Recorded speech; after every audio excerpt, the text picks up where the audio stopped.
Hi అండి అందరికీ. Last వీడియోలో అయితే చెప్పాను కదా, నెక్స్ట్ వీడియో తర్వాత పోస్ట్ చేస్తానని చెప్పేసి. అయితే మేము లోపలికి వెళ్ళగానే మా బావగారు అయితే డోర్ ఓపెన్ చేశారు. మా ఆయన చూడండి అద్దంలో చూసుకుంటున్నారనమాట.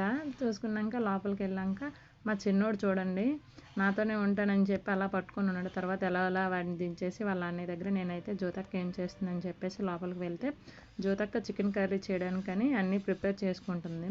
అయితే మా ఆయన సాయాన్య లోపలికి వెళ్ళి తిని ఎలా చేస్తుంది ఏంటి అని ఎంక్వైరీ చేయడానికని చెప్పేసి లోపలికి వచ్చారు. ఈలోగా సాయాన్య బావగారేమో బయట నుంచి బిర్యానీ తీసుకురావడానికి అనేసి బయటకు వెళ్ళారు. ఈలోగా మా చిన్నోడు వాళ్ళ అత్తతో అయితే ఆట ఆడుతున్నాడు అనమాట.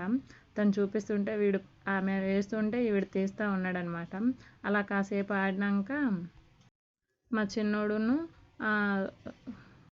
వాళ్ళ వశాన్య మా ఆయన కూడా రిపేర్లు చేస్తున్నారనమాట బొమ్మలన్నిటికును. చూడండి మా చిన్నోడు అయితే ఈ రోబోని చూసి చాలా మురిసిపోయాడు అనమాట. అది కదలట్లేదు ఎందుకంటే అది ఖరాబ్ అయింది. ఆ తర్వాత వాడికి ఏది ఇచ్చినా కూడా వాడికి వద్దంటే అదే కావాలని చెప్తే ఇలాగ బిర్యానీ అయితే తెచ్చేసారు వాళ్ళు. తెచ్చేసినాక మా ఆయన అయితే ఓపెన్ చేసి ఒక బౌల్లో మొత్తం వేస్తున్నారనమాట. స్మెల్ అయితే సూపర్ ఉంది. 1980 ఏదో అంట. అయితే ఆ బిర్యానీ తెచ్చారు. అయితే ఓపెన్ చేసినాక మా హస్బెండే అందరికీ వేస్తున్నారనమాట ప్లేట్లు అంటాం. వసి చూడండి ఎలా చూస్తున్నాడో. వాడైతే తినడు కానీ చూస్తాడు. అలానే నాకు మా వదినకి మా అన్నయ్యకి వడ్డిచ్చారనమాట.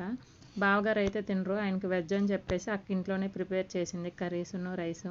సాయాన్ని ఏమో హాయ్ అని చెప్తున్నాడు. ఆ బావగారు అయితే చూసి నాకే పర్టికులర్గా తీస్తున్నావా ఏంటి వీడియో అని చెప్పేసి అడుగుతున్నారనమాట. మా చిన్నోడు చూడండి ఎలా తినేస్తున్నాడు.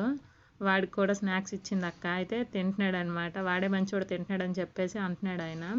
అది అయిపోయాక మేమైతే భోజనం అయినాక స్వీట్ పాన్ అయితే తెచ్చారు. అది తెస్తే అందరికీ ఇస్తే తింటున్నాం అనమాట. అది అయిపోయాక ఈవినింగ్ అలా బయటకు వెళ్దామని చెప్పేసి వాళ్ళ ఇంటి దగ్గరలో ఉన్న డిమార్ట్కి అయితే బయలుదేరి వెళ్ళాం. స్టార్టింగే వెళ్ళగానే పిల్లలకి టాయ్స్ గురించి అని చెప్పేసి అక్కడికే వెళ్ళాం. అక్కడ అలా చూస్తూ కొంచెం ముందుకు వెళ్ళాక మా ఆయన వాళ్ళు కూడా వచ్చేసారు. వచ్చేసినాక నేను తీసుకుంటాలే అని చెప్పేసి జ్యోతక్క దగ్గర నుంచి పిల్లల్ని అయితే తీసుకున్నారు. మీకు ఏమేమి కావాలో అవి తీసుకుంటారని చెప్పేసి జ్యోతక్క చెప్తుందనమాట. అలాగేంలే చూద్దాంలే అని చెప్పేసి మా ఆయన అంటున్నారు. అది అయిపోయాక మా చిన్నోడికి అయితే నేను 2 వాటర్ బాటిల్స్ అయితే తీసుకున్నాను. అలానే వసి కోసం అని చెప్పేసి కొన్ని బొమ్మలు అలానే కొన్ని స్నాక్స్ తీసుకొని వచ్చేసాము. బావగారు అయితే బిల్లు పే చేశారు. అక్కడి నుంచి బయటికి రాగానే వసి అయితే ఐస్ క్రీమ్ కావాలని చెప్పాడు. అయితే వాళ్ళ డాడీ అయితే తీసుకుంటున్నారు. అక్కడ నుంచి అయితే బయటకు వచ్చేసి ఇంటికి అయితే వచ్చేసాం. అంతే ఈ వీడియో. Bye bye. Please subscribe.